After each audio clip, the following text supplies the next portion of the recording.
बघूयात की आता कशा पद्धतीने ही चर्चा होते आणि या चर्चेमध्ये काय मुद्दे मांडण्यात येत आहेत.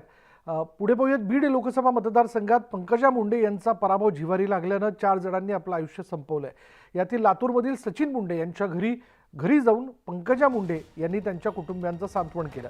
यावेळी पंकजा मुंडे यांनी केलेल्या एका वक्तव्याची चर्चा सध्या राजकीय वर्तुळात आहे.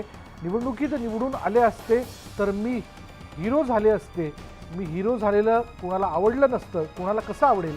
पंकजा मुंडे यांच्या या वक्तव्याचा नेमका अर्थ काय, त्यांचा रोख नेमका कुणाकडे होता, अशी चर्चा आता सुरू झाली आहे.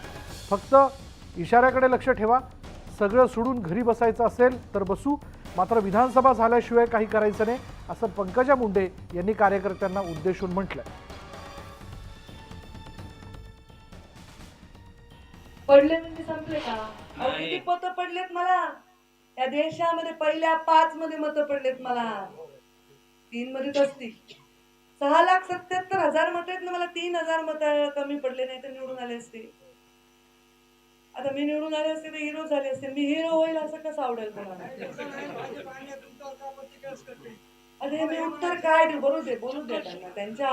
त्यांच्या आक्रोशाचा हे जे आता चाललंय ना, हे याच्यामुळे चाललंय की ताई पडल्या होत्या 2019ला. 5 वर्ष ताईंनी आणि आम्ही ताईंबरोबर बनराज भोगला. आता ताई पडल्या तर आता पुढे ताईचं काहीच होणार नाही का? ही भावना झाली लोकांची. पण मलाच द्या, मलाच काहीतरी द्या, ह्याच्यासाठी माझी लढाई नव्हती. लोकसभेची माझी तिकीट डिक्लेअर झाल्यावर मी कळलं की मी लोकसभा लढणार आहे. मी लोकसभा लढायला पक्षाने डिक्लेअर केलं. मोदीजी प्रधानमंत्री होतील, एक देशाचं चांगलं होईल या भावनेने ती लोकसभेत मी उतरली.